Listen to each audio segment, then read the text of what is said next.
রাইন ওয়া কুল্লুকুম মাসউলুন আন রাইয়াতিহি ইলা আখিরিল হাদিস আও কামা ক্বালা আলাইহিস সালাতু ওয়াস সালাম। সমস্ত তারিফ ও প্রশংসা, হামদ এবং শুকর বিশ্বজাহানের প্রতিপালক, যিনি আমাদের খলিক, যিনি আমাদের মালিক, যিনি আমাদের রব, তারই জন্য নিবেদিত। এই জন্য আমরা সকলে শুকর আদায় করি এবং বলি আলহামদুলিল্লাহ রাব্বিল আলামিন। রব্বানা লাকাল হামদ হামদান কাসীরান তাইয়িবান মুবারাকান ফীহি ইয়া রব্বি লাকাল হামদ কামা ইয়ানবাগি লিজালালি ওয়াজহিকা ওয়া আযীমি সুলতানিকা। অতঃপর শত সহস্র কোটি দুরূদ ও সালাম বর্ষিত হোক যিনি রহমাতুল লিল আলামিন, যিনি ইমামুল মুরসালিন, যিনি শাফিউল মুজনিবিন, যিনি আমাদের নবী এবং রাসূল, যিনি সমস্ত নবীগণের নবী এবং সমস্ত রাসূলগণের রাসূল। আমরা সকলেই বলি সাল্লাল্লাহু আলাইহি ওয়াসাল্লাম। গত জুমায় সুখ শান্তির সমাধানে ইসলাম এই বিষয়ের উপর কিছু আলোচনা করা হয়েছিল। আজকের জুমায়ও এই বিষয়ের বাকি অংশ আলোচনা করার ইচ্ছা করছি। আল্লাহ পাক তার সন্তুষ্টি মোতাবেক আলোচনা করার এবং আমাদের সকলকে তদনুযায়ী আমল করার তৌফিক দান করুন। আমরা সকলেই বলি আল্লাহুম্মা আমিন। মহান আল্লাহ রাব্বুল আলামিন ঘোষণা করেছেন, ইন্নাল্লাহা ইয়া'মুরু বিল আদলি ওয়াল ইহসান। নিশ্চয় আল্লাহ রাব্বুল আলামিন আদেশ করছেন, আইয়ামুরু আদেশ করছেন বিল আদলি ওয়াল ইহসান, যে তোমরা ইনসাফ করো এবং ন্যায় বিচার, ইহসান করো, ইনসাফ করো এবং ইহসান করো। মুফাসসিরগণ ইনসাফ করার বেশ কতগুলো অর্থ গ্রহণ করেছেন। তার মধ্যে প্রধান অর্থ প্রত্যেক প্রাপককে তার ন্যায্য প্রাপ্য আদায় করে দাও, প্রত্যেক পাওনাদারের যথার্থ পাওনা আদায় করে দাও। অল ইহসান এবং সদ্ব্যবহার কর। কাকে, এ কথাটুকু উল্লেখ নাই। তাই হাদিস শরীফে উল্লেখ আছে আমাদের প্রত্যেকের কাছে প্রত্যেকের কিছু পাওনা, কিছু প্রাপ্য আছে। এই কারণে কোনো একজন শিক্ষক যদি হন তাহলে তার নিকট ছাত্রের পাওনা আছে। যদি একজন ছাত্র হয় তাহলে তার নিকট শিক্ষকের পাওনা আছে। একজন গরিব মানুষ যদি হয় তার নিকট ধনীর কিছু পাওনা আছে। যদি ধনী ব্যক্তি হন তার কাছে গরিবের পাওনা আছে। একজন ইমাম যদি হন মুক্তাদিদের কিছু পাওনা আছে। মুক্তাদি যদি হন ইমামের কিছু পাওনা আছে। আল্লাহ পাক যদি হন তার নিকট বান্দার কিছু পাওনা আছে। যদি বান্দা হন আল্লাহ পাকের কাছে কিছু পাওনা আছে। যদি উম্মত হন নবীর কিছু পাওনা আছে। আর যদি নবী হন তার নিকট থেকে উম্মতের কিছু পাওনা আছে। সাধারণ যদি আম মানুষ হয় খাস মানুষের কিছু পাওনা আছে।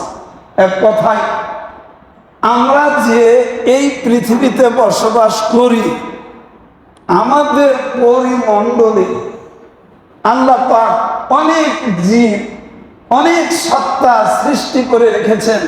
প্রত্যেকের নিকট থেকে প্রত্যেকের কিছু পাওনা আছে। এই পাওনা যদি আমরা পরিশোধ করে দিতে পারি, তাহলে আমরা সামগ্রিক জীবনে শান্তি লাভ করতে পারব। আর যদি পাওনা আদায় না করি, তাহলে অশান্তিতে পরিণত হবে। আমাদেরকে এটা বুঝে নিতে হবে। তাই যিনি পাওনা পাবেন, এটা হলো তার হক। পাওনা পাওয়াটা হলো হক, আর যিনি পাওনা দেবেন এটা তার দায়িত্ব।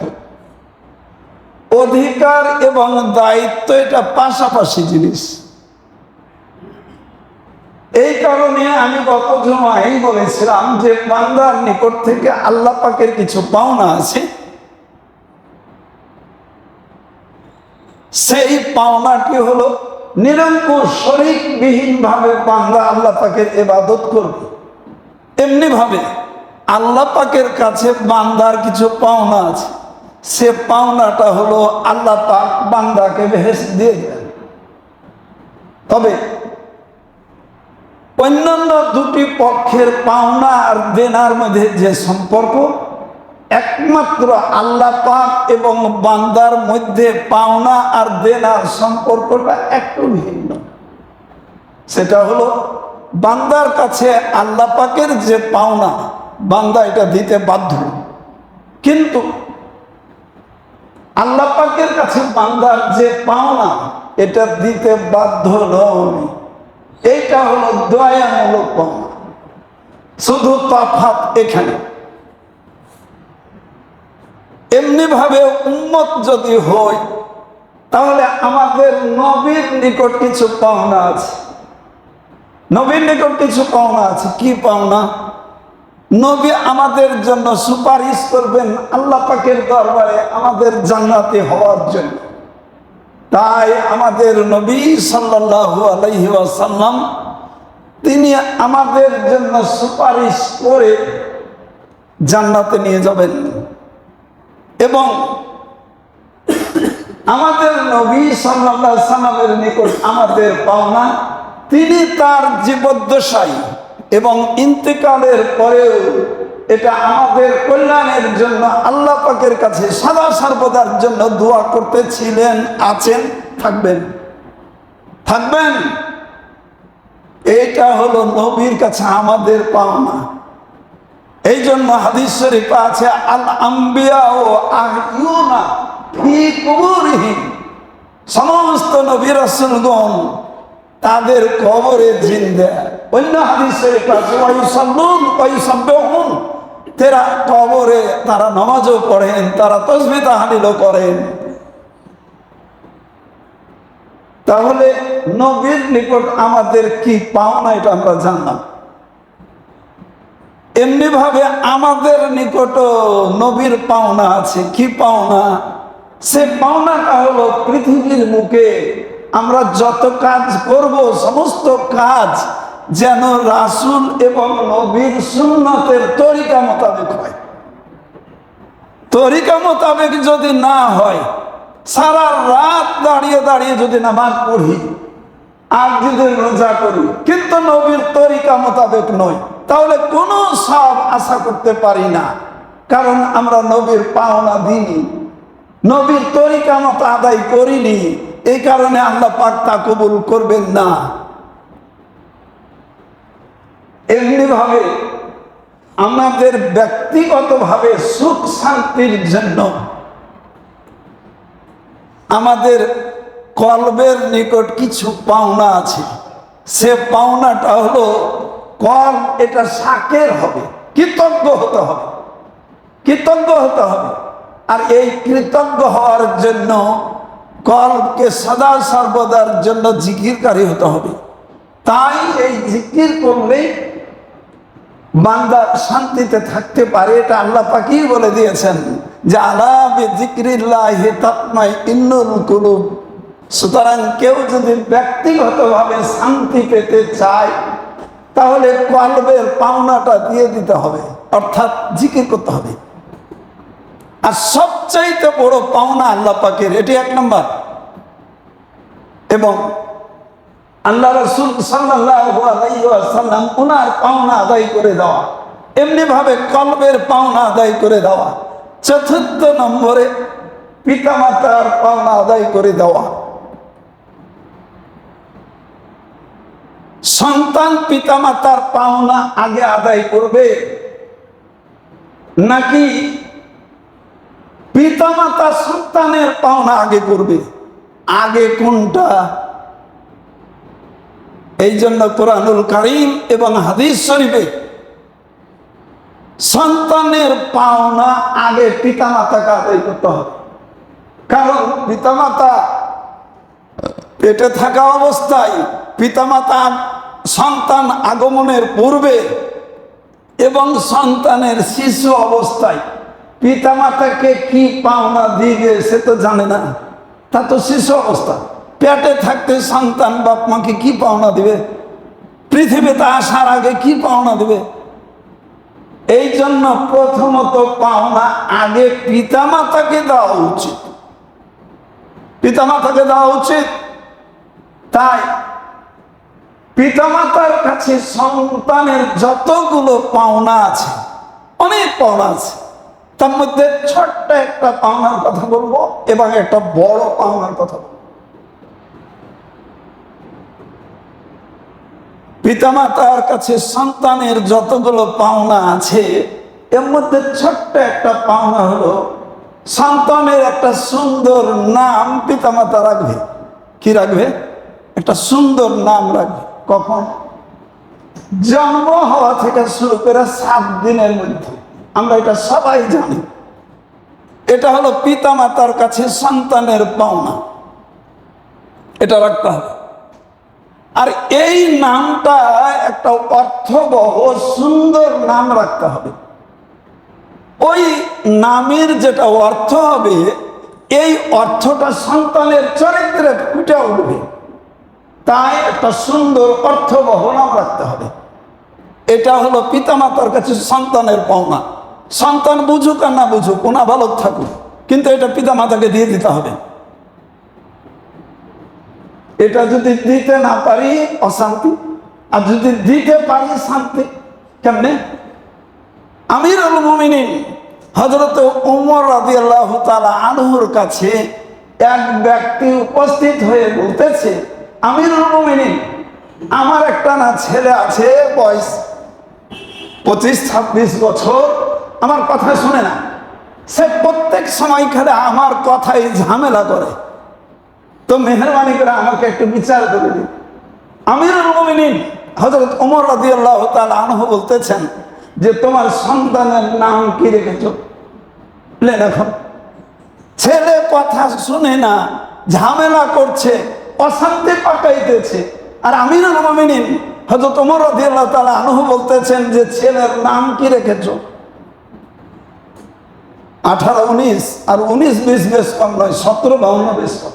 ছেলের গন্ডগোলের সাথে নাম রাখার কি সম্পর্ক দেখুন তো। বাবা বলতেছে নাম রেখেছি তার জোল, জিম আইন লাম। জোল শব্দের অর্থ হলো গোবরে পোকা, গোবরে পোকা। আমরাও তো সন্তানের নাম রাখি জুয়েল, তো বাপ জোল রেখেছে, জোল রেখেছে। আল্লাহ রাসূল সাল্লাল্লাহু আলাইহি ওয়াসাল্লাম ওই ব্যক্তিকে বলতেছে যে, শোনো, তোমার এই সন্তানটার নাম তুমি আজকে থেকে রেখে দাও সাহুল, মানে সহজ, কমন। তো তিনি বলছেন যে, হুজুর আমি এই নাম রাখবো না। তো যেই দিন থেকে রাখবো না বলেছে, সেই দিন থেকে সন্তানের অত্যাচার আরো রেখেছে। একদিক থেকে যে নাম রেখেছে নামটা অর্থবহ নয়, অশান্তি সৃষ্টি হয়েছে। আর সরাসরি ভাবে যিনি সাহেবুল ওয়াহি হুজুর পাক সাল্লাল্লাহু আলাইহি সাল্লাম, তিনি তার পাক জামানে এমন একটা বরকতের নাম চয়েস করে দিবেন, ও রাখতে রাজি। তো শান্তি বাড়বে না অশান্তি বাড়বে? অশান্তি বেড়ে গেল। কয়েকদিন অশান্তির ঠেলায় এই ব্যক্তি টিকতে পারল না। আবার আল্লাহ রাসূলকে এসে বললেন যে আল্লাহ রাসূল, হে আল্লাহ রাসূল, আমি ভুল করেছি, আমার এই সন্তানের নাম আমি সহল রাখলাম। এই ব্যক্তি আস্তে আস্তে আস্তে আস্তে তার সংসারে সমস্ত অশান্তি দূরীভূত হয়ে গেল। একজন সাহাবীর ঘটনা। অনুরূপভাবে আমিরুল মুমিনিন হযরত ওমর রাদিয়াল্লাহু তাআলা আনহু ওই ব্যক্তিকে বলতেছেন যে দেখো, শিশুকালে তুমি তোমার সন্তানের পাওনা আদায় করতে পারোনি, তাই তোমার সন্তান জোয়ান কালে তোমারও পাওনা দিতে পারছে না। অশান্তি তো এখানেই। তাই দেখুন, পিতামাতার নিকট সন্তানের যতগুলো পাওনা আছে, একটি নাম রাখার ব্যাপারে যদি এইটা হয়, তাহলে আর যতগুলো পাওনা আছে পাওনাগুলো আমরা পরিশোধ করতে পারি না। তাই আমাদের জীবনে কত পারিবারিকভাবে অশান্তি। এবার একটা বড় পাওনার কথা শুন। কোরআনুল কারীমের মধ্যে উল্লেখ আছে যে কু আনফুসাকুম ওয়া আহলিকুম নার, যে তুমি তোমার নিজেকে দোজখ থেকে বাঁচাও আর তোমার পরিবার পরিজনকেও দোজখ থেকে বাঁচাও। আমরা আবার এমন প্রশ্ন না করি যে দোজখ থেকে মুক্তি দেওয়ার একমাত্র মালিক তো আল্লাহ পাক, সুতরাং পিতা মাতা কিভাবে সন্তানকে দোজখ থেকে বাঁচাবে? মনের মধ্যে এরকম প্রশ্ন জাগতে পারে। ফসল দেওয়ার মালিক তো আল্লাহ পাক, কিন্তু বসে বসে আপনি দোয়া করবেন, আপনার গলাটা কি ভর্তি হয়ে যাবে? গলা তো ভর্তি হবে না। এই জন্য কৃষি ক্ষেত্রে কাজ করতে হবে। সন্তান দেওয়ার মালিক তো আল্লাহ পাক, কিন্তু বিবাহ তো আপনাকে করতে হবে, সংসার জীবন তো আপনাকে পালন করতে হবে। তা না হলে তো আল্লাহ পাক আকাশ থেকে আপনার ঘরে সন্তান পাঠাবে না। এটার যে জব, ঠিক ছেলে মেয়েদেরকেও যে দোজখ থেকে বাঁচাতে হবে, অর্থাৎ বাঁচানোর মতো যে শিক্ষা, এই শিক্ষা আপনাকে দিতে হবে, আমাকে দিতে হবে। এই শিক্ষা যদি দিতে ব্যর্থ হই, তাহলে শান্তির বদলে তো অশান্তি আসবে, অশান্তি আসবে। তাই আল্লাহ রাব্বুল আলামিন কোরআনুল কারীমে উল্লেখ করেছেন, আল্লাহ তা'বুদু ইল্লা ইয়াহু ওয়া বিল ওয়ালিদাইনি ইহসানা। তোমরা আল্লাহ রাব্বুল আলামিনের পাওনাটা দিয়ে দাও, এরপরে পিতামাতার যে পাওনা পিতামাতাকে দিয়ে দাও। পৃথিবীতে অনেক হিতাকাঙ্ক্ষী ব্যক্তি আছে, কিন্তু আল্লাহ পাকের নামের সাথে পিতামাতার পাওনা দিতে বলা, পাশাপাশি ভাবে বলার হিকমতটা এই, একজন ইমামের মুক্তাদিদের কাছে যদি কিছু পাওনা থাকে, আর মুক্তাদিদের ইমামের কাছে যদি পাওনা থাকে, তো মুক্তাদিদের পাওনা কি? মুক্তাদিদের পাওনা এটাই যে মুক্তাদিদের পক্ষে উকিল হয়ে আল্লাহ পাকের দরবারে সদা সর্বদার জন্য মাগফিরাতের জন্য দোয়া করা, এবং মুক্তাদিগণ যেন দুনিয়ায় হেদায়েত লাভ করে, আল্লাহ পাকের সন্তুষ্টি পান, এই শিক্ষা এবং এই দীক্ষা দেওয়া, এটা মুক্তাদিদের পাওনা। কিন্তু ইমাম সাহেব এটা পালন করবেন কেন? এখানেও একটা স্বার্থ আছে। কি স্বার্থ? পরকালীন স্বার্থ। যে যদি মুক্তাদিগণ হেদায়েতের উপর থাকেন, মুক্তাদিগণ যদি জান্নাতি হন, এদের ওসিলায় আল্লাহ রাব্বুল আলামিন ইমামকেও কবুল করবেন। তাই একটা পরকালীন স্বার্থ জড়িত, এখানেও একটা স্বার্থ আছে। তাই এই স্বার্থগুলোকে শরীয়তের দুই ভাগে দেখা হয়েছে, একটা হলো ছোট্ট স্বার্থ, একটা বড় স্বার্থ। ছোট স্বার্থ দুনিয়াবী স্বার্থকে বলা হয়েছে, আর বড় স্বার্থ যেটা পরকালীন স্বার্থকে বলা হয়েছে। কোনো দোকানে যদি সওদা কিনি, কিছু ফাও দিয়ে, ফাওটা কেন দিল? এটা কি আপনাকে আমাকে দান করলো না? এ ফাওটুকু দিলে ক্রেতা ভাববে দোকানদার খুব উদার, আবার ওর দোকানে যেন সওদা কিনতে যায়। দোকানে গেলেন ক্রেতা হিসেবে, চট করে চায়ের একটু আপনাকে ব্যবস্থা করে দিল। তো চাটুকু আমাকে আপনাকে কেন খাওয়ালো? দোকানদারের আচরণ ভালো, চা খাওয়ায়। ঘুরে ফের যেন তার দোকানে আমরা আবার সদা ক্রয় করি, একটা স্বার্থ আছে। ওই স্বার্থটা হলো ঘুরে যেন আবার দোকানে যায়। তাই এগুলো হলো তুচ্ছ স্বার্থ, তুচ্ছ স্বার্থ।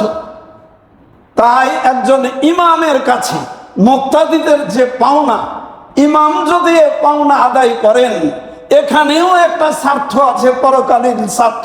স্বার্থটা হলো বড় স্বার্থ। কিন্তু পিতা মাতা এমনি একটা সত্তা, সন্তানের কল্যাণের জন্য যে ভালাইগুলো করে, যে পরিশ্রমগুলো করে, সব কিছু ছেলে আমার দুনিয়ায় ভাত দিক আর না দিক, উপকার করুক আর না করুক, পরকালে আমার উপকার করুক আর না করুক, এই পিতার একমাত্র বংশ টিকাবার জন্য, পিতার একমাত্র সমস্ত স্বপ্ন ওই সন্তানকে ঘিরে। তাই স্বার্থের দিকে না তাকিয়ে, স্বার্থটা ছোট হোক অথবা বড়ই হোক, একমাত্র নিঃস্বার্থভাবে পিতা মাতায় সন্তানের কল্যাণ বা পাওনাটা আদায় করে থাকেন। তাই আল্লাহ রাব্বুল আলামিন এই নিজের ইবাদতের পাওনা আদায় করার সাথে সাথে পিতামাতার পাওনা দিয়ে দিতে বলেছেন। একদিন এক সাহাবী আল্লাহ রাসূল সাল্লাল্লাহু আলাইহি ওয়াসাল্লাম ওনার কাছে এসে একটা ফরিয়াদ জানালেন যে আমার পিতা এবং মাতা বসে বসে খায়, কোনো কাজ করে না। হে আল্লাহ রাসূল, আপনি মেহেরবানি করে এটা বিচার করে দিন। ওই সন্তানকে আল্লাহ রাসূল বলতেছেন যে তুমি তোমার পিতাকে এখানে নিয়ে আসো। ওকে ডাকতে পাঠালেন। আর আল্লাহ রাব্বুল আলামিন হযরত জিবরিল আলাইহিস সালামকে পাঠিয়ে দিলেন আল্লাহ রাসূলের কাছে। তারপরে বললেন যে হে আল্লাহ রাসূল, আপনি সন্তানের কথা শুনে বিচার করার আগে ওই পিতার মনের কথাটা আগে শুনবেন, তারপরে ফয়সালা করবেন। এই পরামর্শ দিয়ে জিবরিল ফেরেশতা চলে গেলেন। পিতা যখন আসলো, ফরিয়াদ করেছে তাকে সন্তান যে বৈশা বৈশা খাই, কোনো কাজ করে না, সংসারের একটা ঝামেলা। আর আমরাও তো অনেক সন্তান এখন এটাই মনে করি, এমন কি বলে থাকি যে যোগ্যভাবে আমরাকে মানুষ করতে পারোনি, কিভাবে মানুষ করেছো, কি ইনকাম করেছো, তা না হলে আমার ঘে দুর্দশা এরকম হয়। পিতা মাতাকে সন্তান অভিশাপ দিয়ে থাকে। এবার পিতাকে বলতেছেন আল্লাহ রাসূল যে এই সন্তান তো তোমার বিরুদ্ধে বৈশা বৈশা খাওয়া অভিযোগ পেশ করেছে, তোমার কি খবর? তো পিতা বলতেছে আল্লাহ রাসূল, ও শৈশবকালে থাকা অবস্থায় যখন তাকে খাইয়েছি, কখনো আমরা নিজে খাইনি, ওকে খাইয়েছিলাম। যখন ও অসুখ হয়েছিল, ওর অসুস্থতার জন্য সারা রাত ধরে তার মা এবং তার পিতা হিসেবে আমি বিনিদ্র রজনী কাটিয়ে দিয়েছি, একমাত্র এই সন্তানের কল্যাণের জন্য। তখন আমার এই সন্তানটা তো শিশু সন্তান ছিল, সে তো কিছু বলতে পারতো না, সে তো খাটতে পারতো না, সে ইনকাম করতে পারতো না। তাই আমার মুখের আহার ওই সন্তানকে দিয়েছিলাম। আমার সমস্ত শান্তি ওই সন্তানের জন্য নষ্ট হয়ে গেছিল। হে আল্লাহ রাসূল, আমি এবং আমার স্ত্রী এই বয়সে পৌঁছে গেছি যে আমার তো আর খাটার মতো কোনো সুযোগ নেই, তো আমি কি করতে পারি হে আল্লাহ রাসূল? তখন আল্লাহ রাসূল সাল্লাল্লাহু আলাইহি ওয়াসাল্লাম তিনি বললেন যে আনতা ওয়া মালুকা লি আবিকা। এই হাদিসটি তিনি উল্লেখ করলেন যে তুমি এবং তোমার যে উপার্জন, এ সব কিছুর মালিক তোমার পিতামাতা। সুতরাং সন্তানের ইনকাম পিতামাতার ইনকাম, ওই সন্তান পর্যন্ত পিতামাতা। সুতরাং বৃদ্ধ বয়সে তিনি যদি ইনকাম করতে নাও পারেন, ওই সন্তানের যেটা ইনকাম, এটার মালিক একমাত্র পিতামাতা। তাই যেটা সুসন্তান হবে সব কিছুই পিতামাতার নিয়ন্ত্রণে দিয়ে দেওয়া উচিত। পিতামাতা যদি স্বেচ্ছায় সন্তানের জন্য কোনো ব্যবস্থা করতে পারে, ভালো কথা, ভালো কথা। পিতাকে সোপর্দ করে দিতে হবে। এই কথা যদি আরো সামনে অ্যাডভান্স হতে যায়, ইনকাম করার পরে যদি পিতামাতার হাতে জমা দেয়, তাহলে বুঝি এই সমাজে শতকরা বুঝি 60 থেকে 70টাই বুঝতে পারলেন বউ টিকিট কেটে ফেলবে। কি বলেন? বউ টিকিট কেটে ফেলবে, থাকবে না। আশ্চর্য ব্যাপার, আমার স্বামী ইনকাম করে আর বাবার হাতে দেয় জমা। কি বলেন? করবে না? করবে না? তাহলে কেমনে শান্তি আসতে পারে? আমরা তো শান্তি ওখানেই ভেঙে দিয়েছি। আল্লাহ রাসূল ঘোষণা করেছেন, আনতা ওয়া মালুকা লি আবিকা। আমি নয়, সহিহ হাদিস। সমস্ত উলামা ইকরাম জানেন যে তুমি এবং তোমার যে ইনকাম সামগ্রিকটার মালিক তোমার পিতা। আমরা কোথায়? যতদিন পর্যন্ত আমরা সংসারে এটা বাস্তবায়ন করতে না পারবো, শান্তি আসবে না, শান্তি আসবে না পারিবারিকভাবে। তাই স্ত্রী হলে স্বামীর কিছু পাওনা আছে, আর স্বামী হলে স্ত্রীর কিছু পাওনা আছে। এই পাওনা আমাদের আদায় করতে হবে। তাই পরামর্শের দিক থেকে স্বামী স্ত্রীর সাথে পরামর্শ করবে, স্ত্রী স্বামীর সাথে পরামর্শ করবে। অন্যের কথা নয়।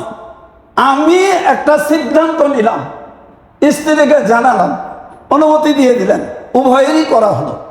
আমি একটা সিদ্ধান্ত নিলাম, স্ত্রী নিষেধ করলাম না, উভয়েরই না করা হলো। আমি একটা কাজ করব, স্ত্রীকে জানালাম, স্ত্রী নিষেধ করলেন, স্বামী বলে দিবেন আমি আমার জিম্মাই করছি। স্ত্রীকে নিরুত্তর থাকতে হবে যে আমার স্বামী জিম্মাই কাজটা করতে থেকেছে, ভ্রুটা যেন কুঞ্চিত না হয়। অনুরূপ স্ত্রীরও সুফল কুফল একমাত্র কল্যাণ আল্লাহ পাকের হাতে সমর্পিত। প্রত্যেককে ছাড় দিতে হবে, কিন্তু পরামর্শ করতে হবে। স্বামী যদি স্ত্রীর গোচরে না আনেন, স্ত্রী যদি স্বামীর গোচরে না আনেন, পারিবারিক শান্তি আসতে পারে না।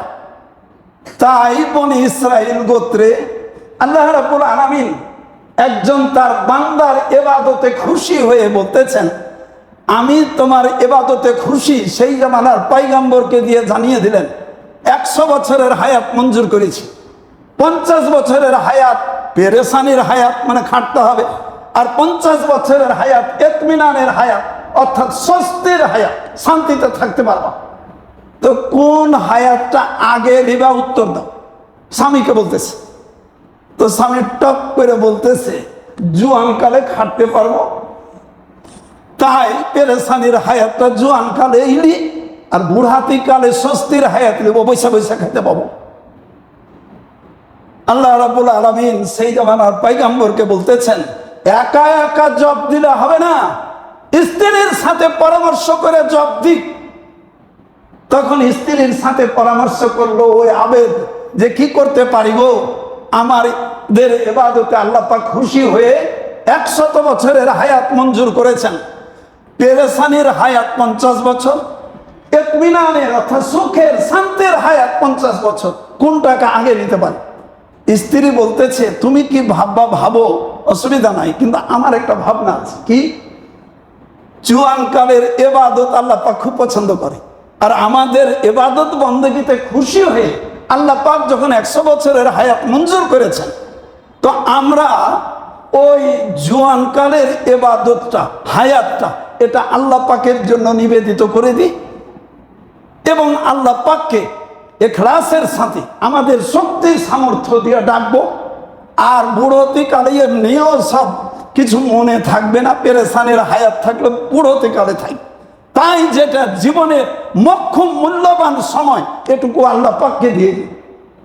ইখলাসের দিক থেকে স্বামী ভেবেছেন দুনিয়ার দিকে, আর স্ত্রী ভেবেছেন আল্লাহ পাকের দিকে। স্বামীও দেখলো যে আমার চাইতে স্ত্রীর উদ্দেশ্যটা ভালো, স্বস্তির হায়াতটা আল্লাহ পাককে দিতে চেয়েছেন। তো পরামর্শ করে তখন আল্লাহ পাককেই বললেন যে আল্লাহ পাক, আমরা ইতমিনানের 50 বছর এই হায়াতটি আমরা শুরুতেই নিব। এইটা যখন আল্লাহ পাককে বলে দিলেন, তাদের উদ্দেশ্য ভালোর জন্য আল্লাহ রাব্বুল আলামিন 100 বছরের হায়াতকে ইতমিনানের হায়াতে পরিণত করে দিলেন। পরামর্শের এই লাভ। এখন যদি বুঝি, মানেন আর নাই মানেন, কিন্তু পরামর্শ করেন, জানান আল্লাহ পাক ফেরেশতা মণ্ডলীর সাথে মানুষ সৃষ্টির ব্যাপারে পরামর্শ করেছেন, ফেরেশতারা ডিবেট করেছে, আল্লাহ পাক গ্রহণ করেননি, কিন্তু তিনি পরামর্শের সুন্নতটা, তরিকাটা পালন করেছেন। আমরাও অনেকে মনে করি যে না, এ বিষয়ে আসলে স্ত্রীকে জানানো ঠিক হবে না, আর স্ত্রীও মনে করে যে এই বিষয়টা একান্ত আমার স্বামীকে এটা জানানো ঠিক হবে না। এইরকম প্রত্যেকে হেডমাস্টার হইতে চায়, দিয়েই তো সমাজে কেথরি বাধায় আর অশান্তি সৃষ্টি করি। এমনি ভাবে অনেক রকমের পাওনাদার আছে আর দেনাদার আছে। আমাদের জন্মের শুরু থেকে মওত পর্যন্ত আল্লাহ পাকের অগণিত ফেরেশতা যে 6টা বস্তুর উপরে ঈমান আনতে হয়, তার মধ্যে আমানতু বিল্লাহি ওয়া মালাইকাতিহি একটা শ্রেণী হলো ফেরেশতা। ফেরেশতার উপর বিশ্বাস কইরা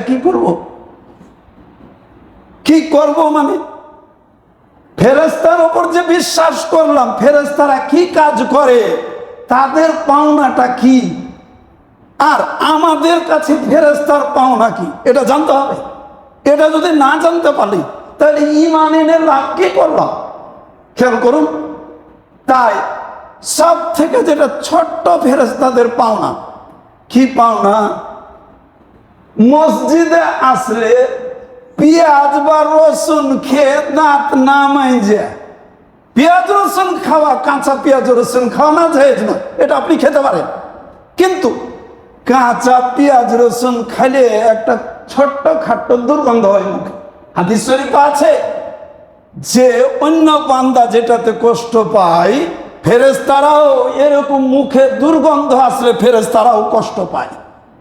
তাই অন্তত পক্ষে কাঁচা পেঁয়াজ রসুন খাইয়ে মসজিদে আসলে ফেরেশতাদের কষ্ট হয়, এমনি ভাবে যে কোনো রকমের কটু গন্ধ বিশিষ্ট জিনিসকে মসজিদে আসলে ফেরেশতার কষ্ট হয়, এটা হাদিস শরীফ আছে।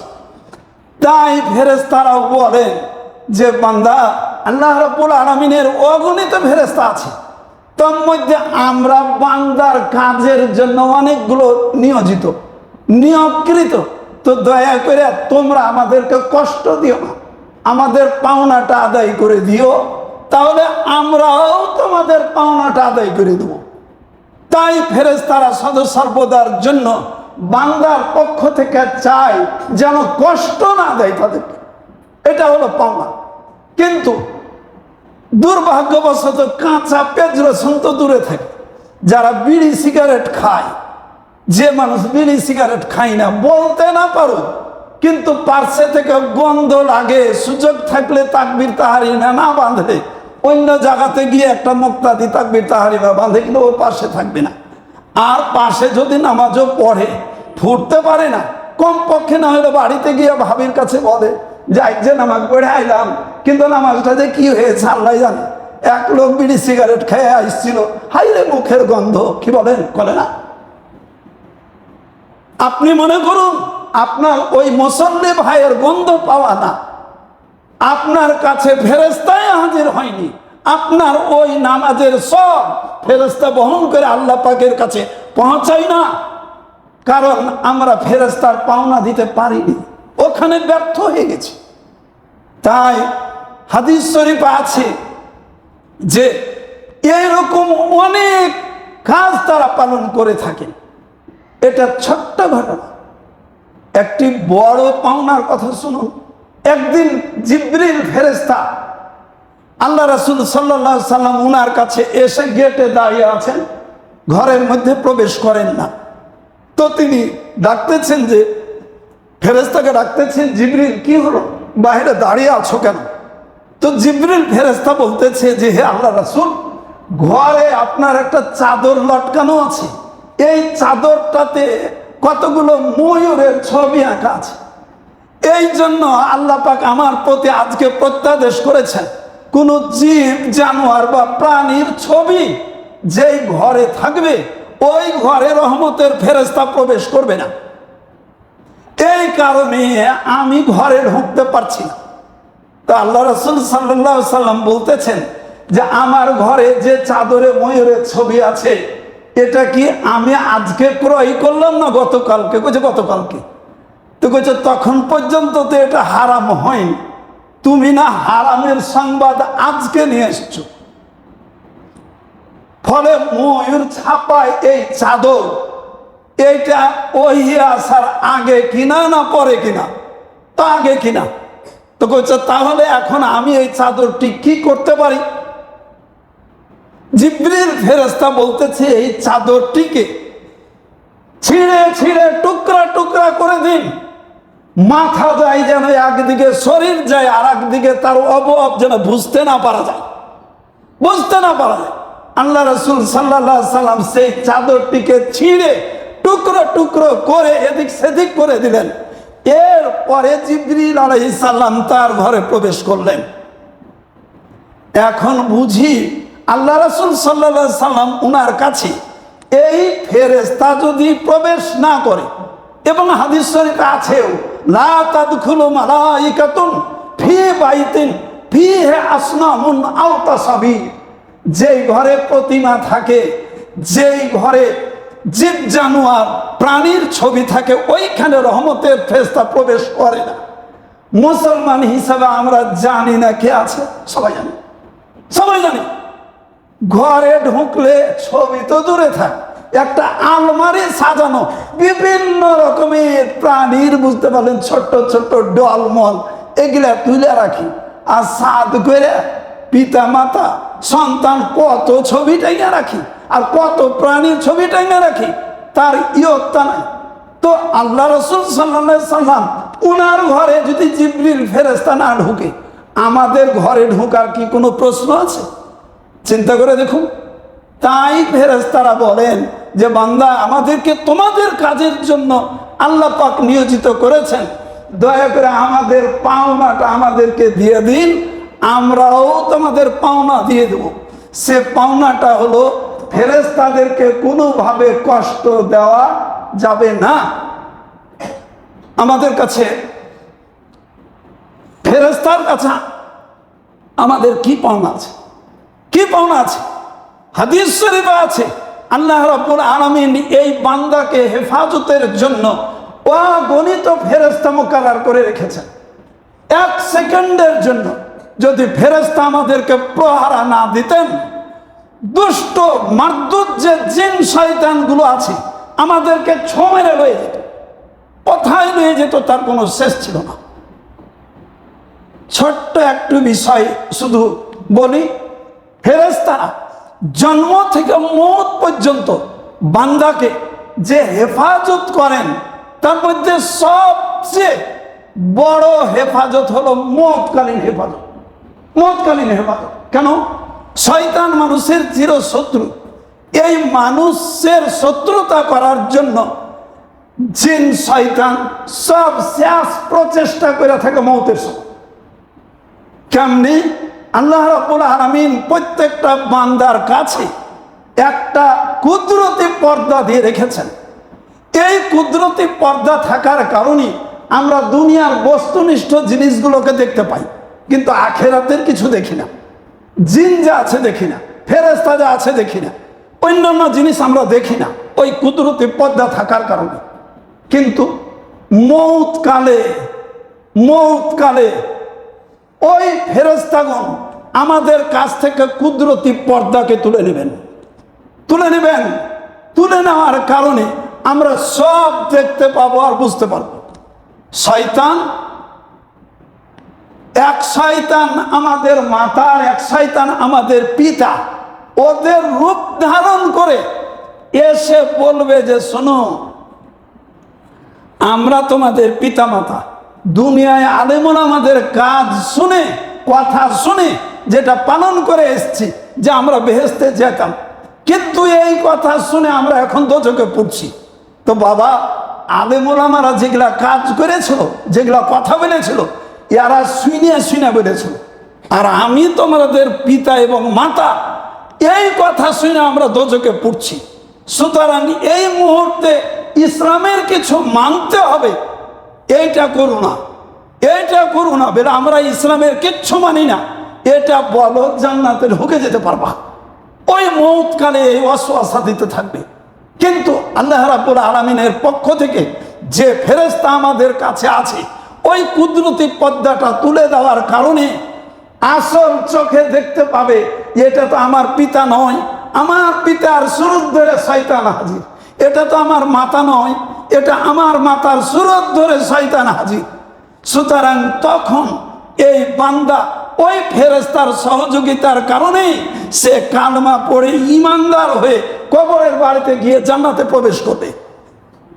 তাই একজন শয়তান একটা মানুষকে সারা জীবনে যত পথভ্রষ্ট করার কলা কৌশল আটে, সবচাইতে বড় কলা কৌশল আটে মৌতের সময়। ইমান খানা যদি লুটে নিয়ে বান্দাকে জাহান্নামী করে দিতে পারে, এটাই তার শপথ। সুতরাং আমরা যদি এই ফেরেশতার পাওনা যদি আদায় করতে না পারি, ওই সময় যদি ফেরেশতা আমাদের কাছে হাজির না থাকে, তাইলে আমরা কিভাবে ফেরেশতাদের পাওনাটা পেতে পারি, এটা আমাদের বুঝতে হবে। তাই এই পৃথিবীতে বাস করতে গিয়ে প্রত্যেকটি জায়গায় যে প্রাপক তার পাওনা দিয়ে দিতে হবে, এটা আমাদের দায়িত্ব। তবে যিনি পাওনা আদায় করবেন এটা তার দায়িত্ব, আর যিনি পাওনা পাবেন তার একটা দায়িত্ব আছে। কি দায়িত্ব? যিনি পাওনা পাবেন তার প্রাপ্তির চেয়ে বেশি যেন ইচ্ছা না করে, আবেদন না করে। যার যেটা পাওনাদারের হক, এই হকের চাইতে বেশি যেন দাবি না করেন। তাই মৌতের সময় এইভাবে বান্দা যখন ইমানদার অবস্থা হয়ে যাবেন, আল্লাহ পাক বলতেছেন, ইন্নাল্লাযীনা আমানু সুম্মাস্তাকামু তাতানাজ্জালু আলাইহিমুল মালায়েকা আল্লা তাখাফু ওয়া লা তাহজানু। যে হে ইমানদার বান্দাগণ, তোমরা ঈমান এনেছো এবং মওত পর্যন্ত যদি ঈমানের উপরে ইস্তেকামাত থাকো, তাতানাজ্জালু আলাইহিমুল মালায়েকা, আল্লাহ রাব্বুল আলামিনের পক্ষ থেকে রহমতের ফেরেশতা আসবেন। আসার পরে বলবেন, আল্লাহ তাখাফু ওয়া লা তাহজানু, তোমার জন্য কোনো চিন্তাও নেই, তোমার জন্য কোনো পেরেশানিও নেই। তোমাকে ধোঁকা দেওয়ার জন্য পিতা মাতার সুরাতে এগুলো তো শয়তান। সুতরাং শয়তানের কথা শোনো না। আল্লাহ রাব্বুল আলামিন কোরআনুল কারীমের মধ্যে বলে দিয়েছেন, আর তিনি উল্লেখ করে দিয়েছেন, লাহু মুআক্কিবাতুম মিন বাইনি ইয়াদাইহি ওয়া মিন খালফিহি ইয়াহফাজুনাহু। আল্লাহ রাব্বুল আলামিন বান্দাকে দিবারাত্রির জন্য হেফাজতের জন্য অনেক ফেরেশতা সৃষ্টি করেছেন, যারা আমাদেরকে দিন রাত হেফাজত করতেছেন। তাই আমরা প্রত্যেকেই পাওনাদার হলে বেশি যেন হক আদায় না করি, আর যদি আমাদেরকে পাওনা দিতে হয় তাহলে যথাসময়ে আমাদের দায়িত্ব পালন করি।